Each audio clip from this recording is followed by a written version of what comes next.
Baik, untuk memulai pembelajaran pada pagi hari ini, mari kita berdoa. Doa mulai. Berdoa selesai. Baik, terima kasih.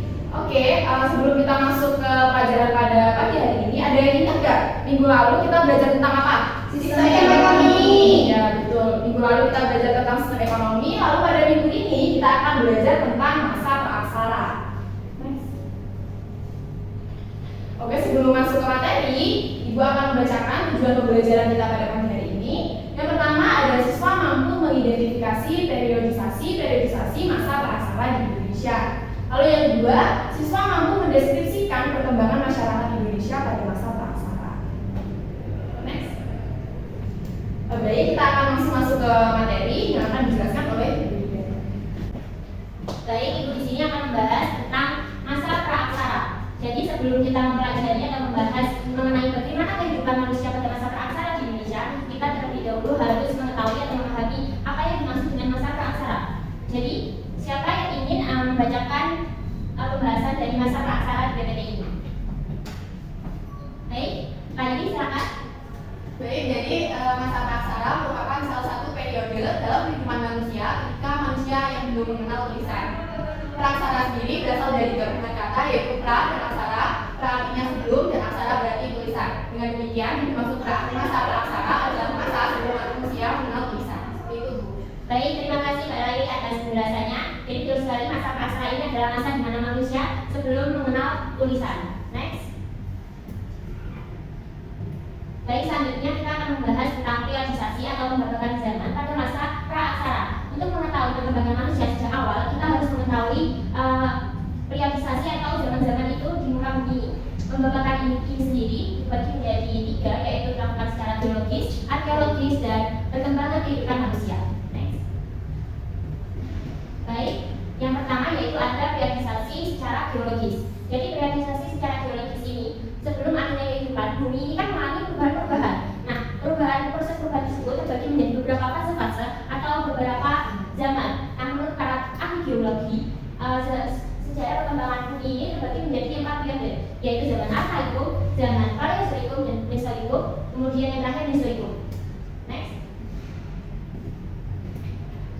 Nah, yang pertama yaitu ada zaman Arkaikum, yaitu zaman yang paling tertua. Zaman ini berlangsung kira-kira sejak 2500 juta tahun yang lalu. Pada waktu ini kulit bumi masih sangat panas sekali sehingga di atasnya belum terdapat kehidupan. Next. Nah, di sini ada beberapa gambar. Kira-kira menurut anak-anak mana yang merupakan proses awal pembentukan bumi? Dari gambar ini jawabannya bisa lebih dari satu gambar. Nomor 3 dan nomor 4. Betul sekali. Nomor 3 dan nomor 4 ini adalah termasuk ke proses awal pembentukan bumi. Next.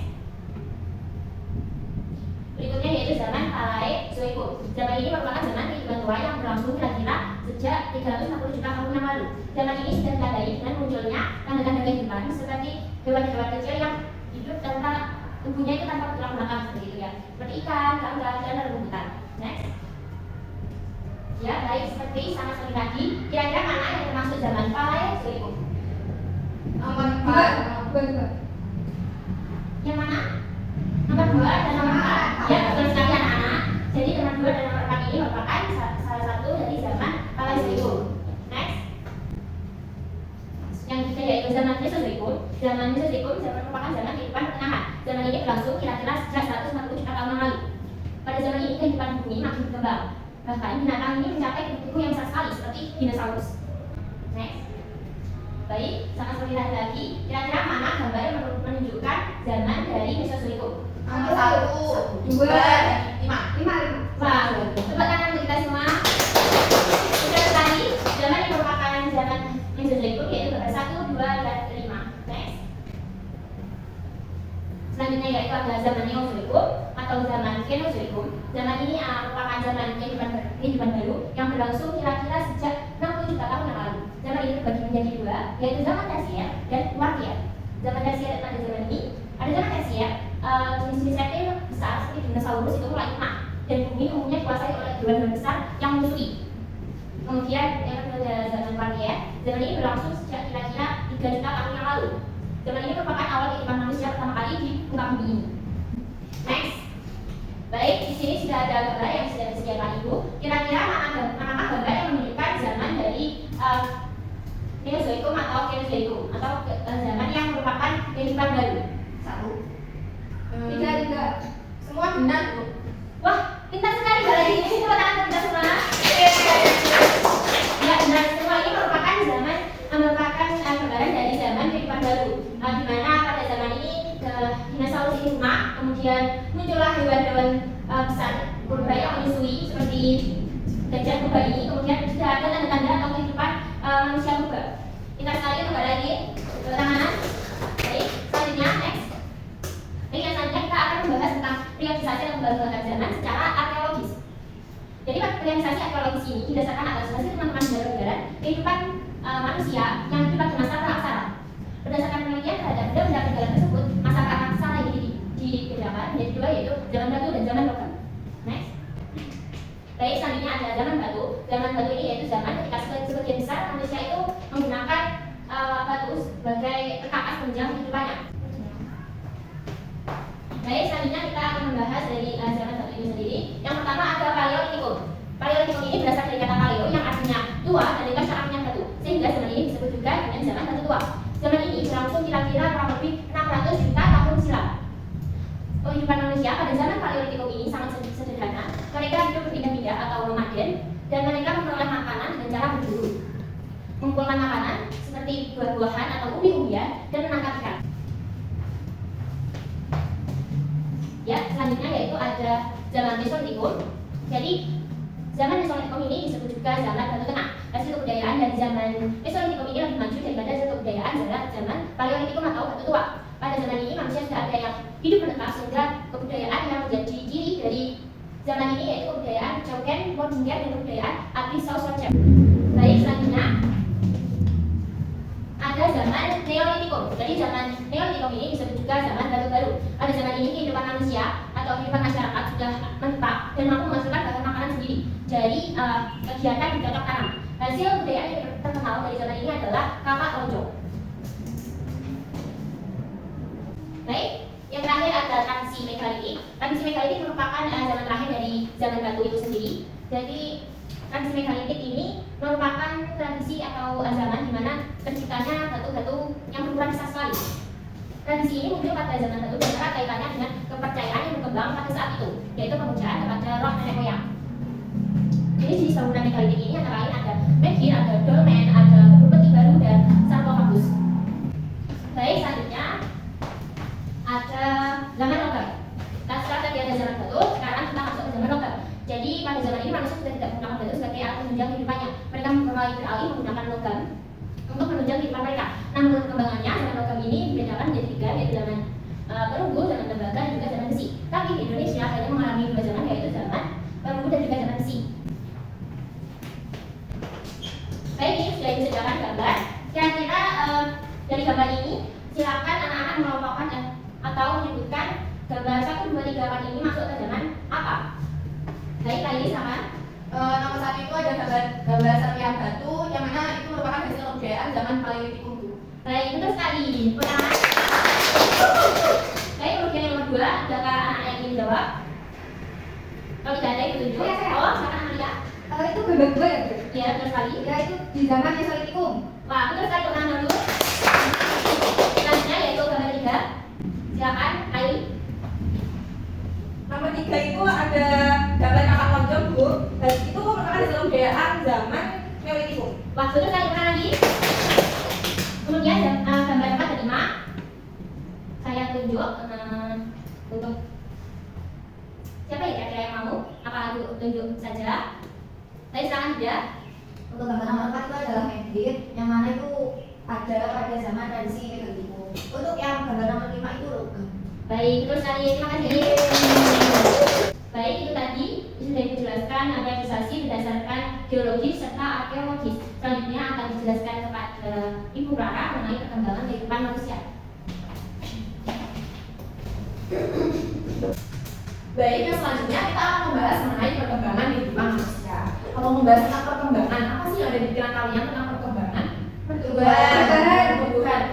Ya, betul sekali. Perkembangan kehidupan manusia ini bisa dikatakan sebagai studi ilmiah, yang mana di dalamnya itu dia mengkaji mengenai pola-pola perubahan manusia dalam rentang waktu tertentu. Nah, perkembangan ini biasanya terjadi secara sistematis lebih banyak mempengaruhi pertumbuhan atau ke arah yang lebih positif. Tapi bukan suatu hal yang tidak mungkin perkembangan itu bisa menjadi hal yang negatif. Next. Oke, sekarang kita akan membagi kalian menjadi 2 kelompok, yang mana nanti di sini bisa kita lihat ada 4 gambar ya. Ada 4 gambar di sini. Nah, nanti tugas kalian adalah mengurutkan bagaimana perkembangan kehidupan manusia dari yang paling awal sampai paling akhir. Oke, sekarang bisa langsung membagi jadi 2 kelompok.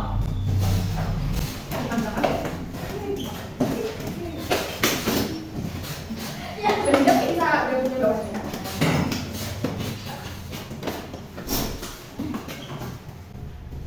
Oke, ini untuk kelompok 1 kertas dan gambarnya. Dan ini untuk kelompok 2 kertas dan gambarnya. Terima kasih Bu. Ya, itu silahkan kalian kerjakan, kalian urutkan mana gambar yang pertama dan kedua, ketiga dan keempat dan berikan alasannya ya. Ya Bu, silahkan dikerjakan.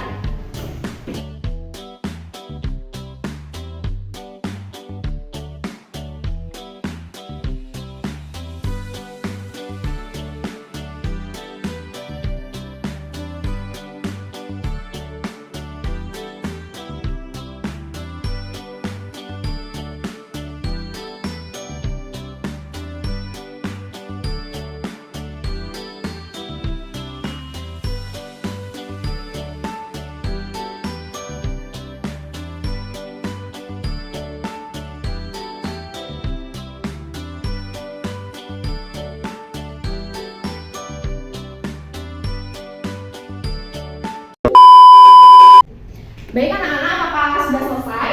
Sudah. Kelompok 1 dan 2 sudah selesai semua? Sudah. Oke, baik. Sekarang kalian akan mempresentasikan ya bagaimana hasil diskusi dari kelompok kalian. Yang pertama mungkin dari kelompok 1, salah satu perwakilan bisa maju untuk menjelaskan bagaimana hasil diskusinya. Permisi ya, Bu. Ya, silakan. Baik, saya dari perwakilan kelompok 1 akan membacakan hasil diskusi dari kelompok kami. Untuk urutan yang pertama menurut kelompok kami itu gambar yang ini, di mana dalam gambar ini itu ada manusia dulu itu sudah masih menggunakan batu. Batunya itu benar-benar batu, belum diasah atau belum dibentuk sama sekali. Nah, jadi urutan yang pertama itu manusia zaman dahulu itu masih menggunakan batu untuk mencari makanan. Kemudian untuk urutan yang kedua itu gambar yang ini. Di sini manusia sudah mulai kreatif, mulai berkembang dengan menggunakan kayu yang sudah diruncingkan. Nah, itu untuk memburu, untuk mencari makanan. Sudah mungkin dari kelompok 1 cukup 2 urutan saja ya. Yang selanjutnya bisa dilanjutkan oleh kelompok 2. Terima kasih. Silakan kelompok 2 bisa maju untuk menjelaskan hasil diskusinya.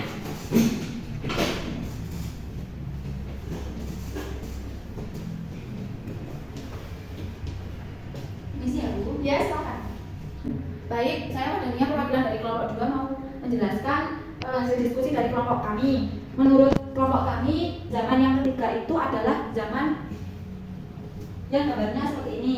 Ini adalah masa di mana manusia itu sudah mulai bercocok tanam dan mulai berternak. Karena mereka pada saat ini sudah memproduksi kebutuhan, yaitu kebutuhan pangan, sehingga mereka melakukan kegiatan bercocok tanam dan beternak. Kemudian kalau zaman yang selanjutnya yaitu zaman keempat itu adalah zaman zaman logam, di mana pada masa ini itu manusia sudah membuat peralatan-peralatan dari logam untuk memenuhi kebutuhannya sehari-hari. Sudah Bu? Baik, bagus sekali. Terima kasih banyak Mbak Wada. Silakan duduk.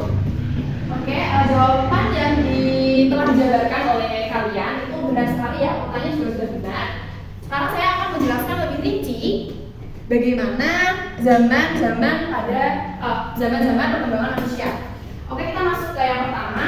Jadi bisa kita lihat ya di gambar ini terlihat bahwa masyarakat praksasa pada zaman itu masih berburu menggunakan batu seperti yang dikatakan oleh Mbak Amalia tadi.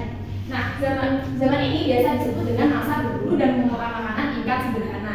Kenapa dikatakan sederhana? Ada yang tahu kenapa? Sederhana. Karena alat yang digunakan kan masih sederhana. Ya, betul sekali. Jadi kenapa dikatakan sederhana? Ya karena mereka untuk bertahan hidup itu masih sangat-sangat sederhana. Jadi manusia pada zaman itu hidup berdampingan dengan hewan dan tumbuhan itu dengan sangat bebas. Jadi masih sangat-sangat alami seperti itu ya. Terus, ciri utama dari masa ini adalah pemukiman mereka itu pada zaman itu masih sendiri-sendiri. Jadi masih belum berkelompok dan masih sangat-sangat sulit untuk berpindah-pindah. Jadi masih belum menetap. Nah, alat-alat yang biasa digunakan mereka untuk mencari makan atau bertahan hidup itu masih sangat sederhana, yaitu seperti batu, kayu, dan tuan yang masih belum diasah atau diapa-apakan. Yang selanjutnya itu ada masa berburu dan mengumpulkan makanan tingkat lanjut. Tadi kan sederhana. Nah, sekarang kita sudah masuk ke tingkat yang lebih lanjut. Kenapa dikatakan lanjut? Itu karena masyarakat pada zaman itu sudah mengalami perkembangan dalam bertahan hidup. Jadi seiring berjalannya waktu, masyarakat pada waktu itu mulai berpikir gimana sih cara mengembangkan kehidupan mereka biar mereka itu nggak diem di situ aja itu. Mereka itu pengen adanya perubahan. Oleh karena itu manusia pada zaman itu mulai menambah kegiatan dan peralatan untuk bertahan hidup. Oke, kita masuk ke pembahasan yang selanjutnya. Yang ketiga itu ada masa bercocok tanam dan beternak. Nah, setelah melalui fase kehidupan di mana mereka selalu berburu dan mengumpulkan makanan, akhirnya masyarakat pada zaman itu mulai mengerti bagaimana sih cara bercocok tanam, dan akhirnya pada zaman itu masyarakat ini mulai bercocok tanam dan mulai beternak. Jadi perubahan yang sangat besar itu terjadi di mana pada awalnya mereka yang selalu mengumpulkan makanan itu berubah menjadi menghasilkan makanan. Oke, kita lanjut ke masa yang terakhir, yaitu masa perdagian. Masa perdagian ini adalah masa terakhir dari zaman praaksara. Masa perdagian merupakan masa di mana manusia ini mulai mengenal, mengolah, dan menggunakan logam sebagai alat bantu mereka dalam kehidupan sehari-hari. Nah, masyarakat pada zaman ini membuat logam atau membuat alat tersebut itu dari biji logam yang dilelehkan. Jadi setelah mereka melelehkan, dan akhirnya mereka tuh bisa tahu gitu loh, kayak ternyata biji logam ini bisa dibuat sebagai alat bantu mereka dalam kehidupan sehari-hari. Nah, pada zaman ini tempat tinggal yang ditempati itu sudah bertingkat. Jadi yang dulunya mereka di gua atau di lereng gunung itu mereka udah enggak di situ. Mereka udah punya tempat tinggal sendiri, dan pada zaman ini juga udah ada golongan ahli dalam suatu pekerjaan. Contohnya seperti ahli pertanian, ahli keagamaan, ahli gabah, dan lain sebagainya. Baik, akhirnya kita sudah sampai di akhir materi atau pembahasan kita pada hari ini. Apakah ada yang ditanyakan? Tidak. Murid-murid? Tidak ada. Jadi kalau memang tidak ada yang ditanyakan, setelah kita membahas sangat banyak materi tadi, apakah ada yang mau menyampaikan kesimpulan? Saya Bu. Jadi ada. Ya Bu. Jadi kesimpulannya yaitu masa praaksara ini merupakan masa di mana manusia ini belum mengenal tulisan dan perkembangan manusia sejak awal kehidupannya itu dibagi menjadi 3 periodisasi, yang mana periode itu diantaranya itu ada periode geologis, arkeologis, dan juga perkembangan kehidupan manusia. Baik, terima kasih. Itu benar ya kesimpulannya. Dari bawah ada jadi menyampaikan kesimpulan atau tidak? Sama-sama lagi. Oke, baik, terima kasih. Sepertinya jam pelajaran kita pada hari ini udah habis ya? Iya.